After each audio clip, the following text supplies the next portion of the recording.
If you have a 2018 through 2024, I think maybe in 2025, Buick Enclave or Chevy Traverse, and you're trying to work on the rear brakes on it like I am on here, you have to put your parking brake into service mode to do that. And I'm going to be showing you how to do that in the video today. Now this is going to be specific for my Buick Enclave. The Chevy Traverse is similar, but I believe the parking like little knob is going to be a little bit differently. So first of all, you're going to start up the vehicle. So just going to push on the brake and start it. Once it is started, as you can see, you're going to push your foot down onto the brake and then push in on this. Now what it's going to do is it's going to cause your parking brake to be set. While your parking brake is set, you're going to continue to hold that. And what you're doing is you're waiting for a little yellow light to come up in the top corner here. So I'm just waiting. When that happens, I'm going to release it. So it's right there actually on this one. So I'm going to release that, and then re-push in that. And what that should do is the parking brake should release like that, and then that yellow thing should flash. And as you can see, that is what is happening. So I've got parking brake release, and that is actively flashing, which means I am in service mode for that parking brake.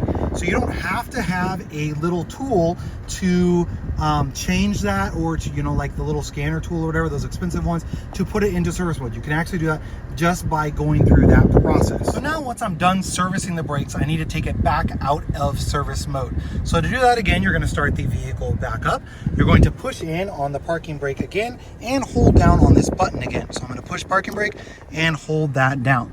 Now on mine, again, I'm watching this left-hand corner here. And what's going to happen is that parking brake thing will come on, and I am waiting until that yellow light stops flashing. Parking brake released. So now I'm going to release that. And now that is all off. So now I'm going to push this again just to test to make sure.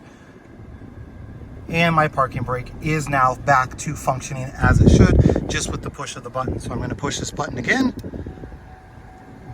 Step on brake to release parking brake.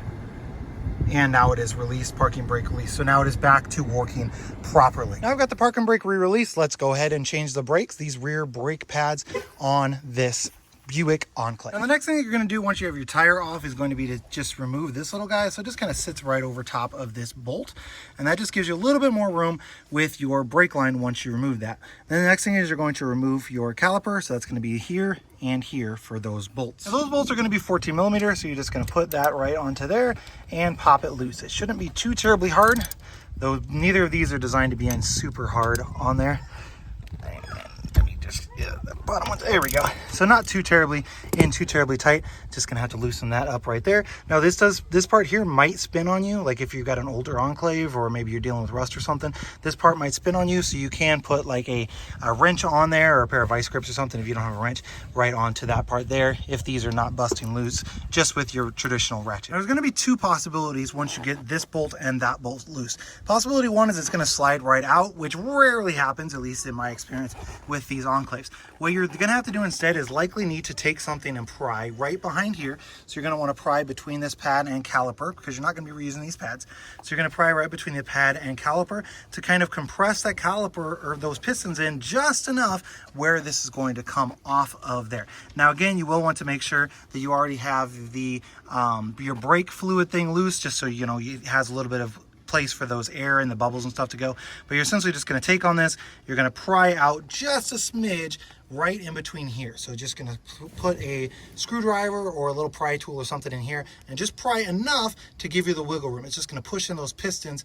I think there's maybe there's only one here. There's two on the front. There might be one piston here, but you're going to just pry a little bit just to give that piston some room, so this is going to come off. And then you're going to make sure to hang this on here. So I've got a brake caliper hanger that I'm going to be using to hang it right onto there. That's why I removed that clip, just to give myself some little extra room to hang it with this. Now these pads actually have a good amount of pad on them, as you can see, so they truthfully don't need to be changed, but they're making a good amount of noise. So my guess is whoever installed these last did not grease these up very good. Also, these backs were stuck onto this portion. This back especially was stuck onto this portion of the caliper. So again, my guess is that they didn't grease this, so that's why it's all stuck, which is probably why it's making noise, because like it's not seated properly, right? So it's not sliding in and out as it should. So it's probably just sitting there and kind of just grinding on that. So Brake pads are relatively cheap. My rotors here are good. You can see there's no grooves at all in these, so those are good. So I'm not going to go ahead and replace the rotors this time. I'm just going to be replacing these pads, making sure to grease everything up really nicely.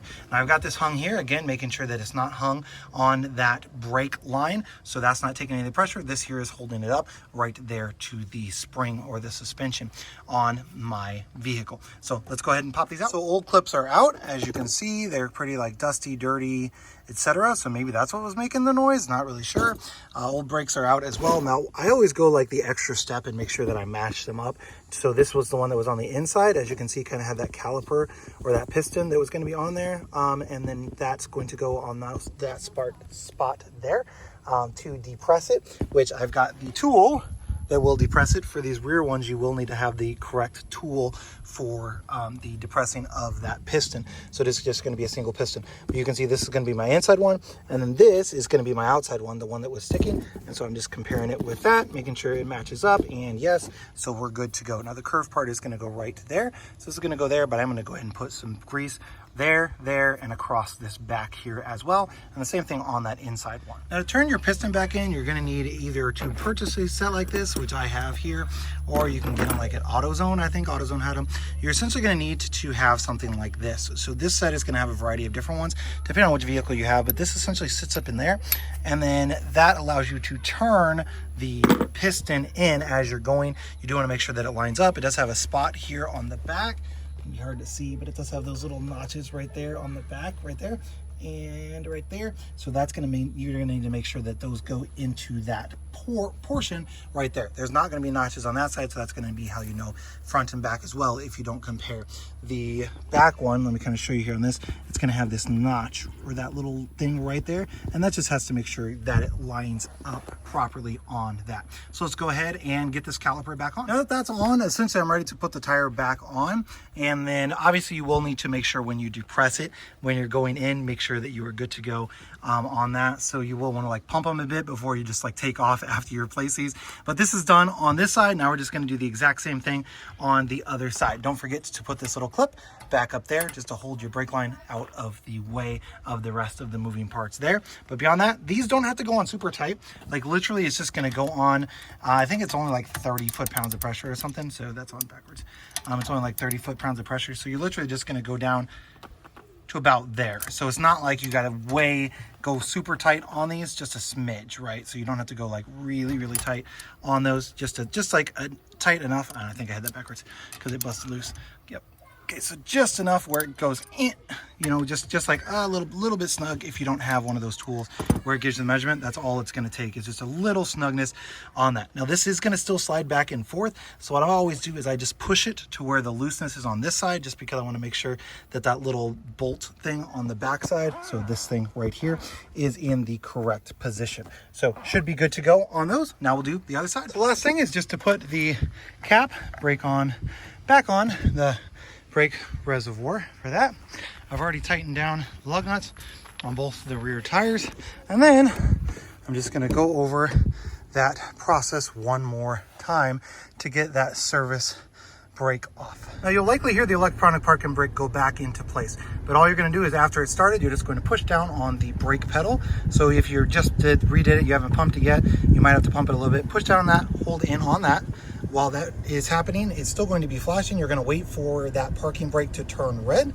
Once it turns red, release the brake, release that button there, and then you'll hear those back electronic brakes going, and then it'll say park brake release. Now I always like to double check it, so I'm just going to push that again, and you can see my parking brake is now set. I'm pushing it again, step on brake to release it. I'm going to push on the brake, push the button, and I'm releasing the parking brake. So my electronic parking brake is now good to go. So I am ready to roll. I will likely test it out, just drive it a tiny bit just to make sure. But once you pump this and it starts to get hard again, then you should be good on those rear pads. So overall, not too hard of a job. Do make sure that you torque those back down after, most people say like 150 miles, 50 miles, something like that. Just make sure to check the torque on those, make sure that those are still tight after you tighten those back up. Now again, these were making some noise and squeaking. I did have some metal parts fall out, so it might have just been like the clips had broken on those.